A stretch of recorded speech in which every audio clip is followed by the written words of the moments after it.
সামনে শেহজাদ যাবে, তাকেও একটা সুন্দর মেমোরি দিব ইনশাআল্লাহ। শেহজাদকে একটা সুন্দর সময় দেবে, তো সেটা আমিও দেখতে পাইনি, এটা তো আসলে আমিও দেখতে পাইনি। বুবলিকে নিয়ে যুক্তরাষ্ট্রে পাড়ি জমিয়েছেন শাকিব খান, যে বিষয়টি বর্তমান সময়ে আলোচনার শীর্ষে অবস্থান করছে, কিন্তু সেখানেও যেন খুঁজে পাওয়া যাচ্ছে কিছুটা প্রতিদ্বন্দ্বিতার গন্ধ। অর্থাৎ অপু বিশ্বাসের সাথে প্রতিযোগিতা করে শাকিবের সঙ্গে যুক্তরাষ্ট্রে উড়াল দিয়েছে বুবলি।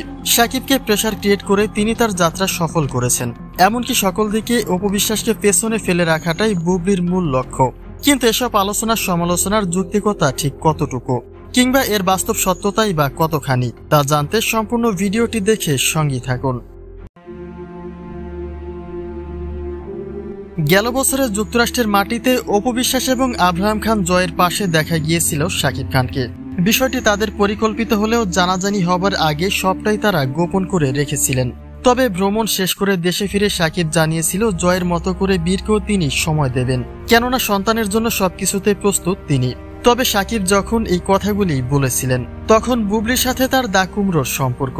বুবলি তাকে ফিরে পেতে চাইলেও শাকিব ছিলেন সম্পূর্ণই বিপরীত, যে কারণে মাঝে মধ্যে শাকিবের দেওয়া সেই প্রতিশ্রুতিও তুলে প্রশ্ন রাখতেন যে তিনি কথা দিয়েও কিভাবে তা এড়িয়ে যেতে পারেন।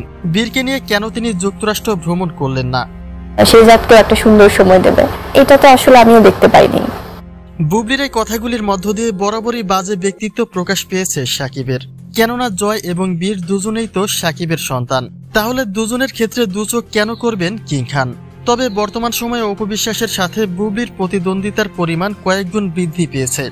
সামান্য একটা চিত্র প্রকাশ হলেও একে অপরের থেকে কাউন্টার পোস্ট দিতেই থাকে। আর শাকিব যেহেতু বীরকে নিয়ে যুক্তরাষ্ট্র ভ্রমণের প্রতিশ্রুতি আগে থেকেই দিয়ে রেখেছেন, তাহলে সেই সুযোগটি ব্যবহার করে বুবলি তার লক্ষ্য পূরণ করাটা খুবই স্বাভাবিক।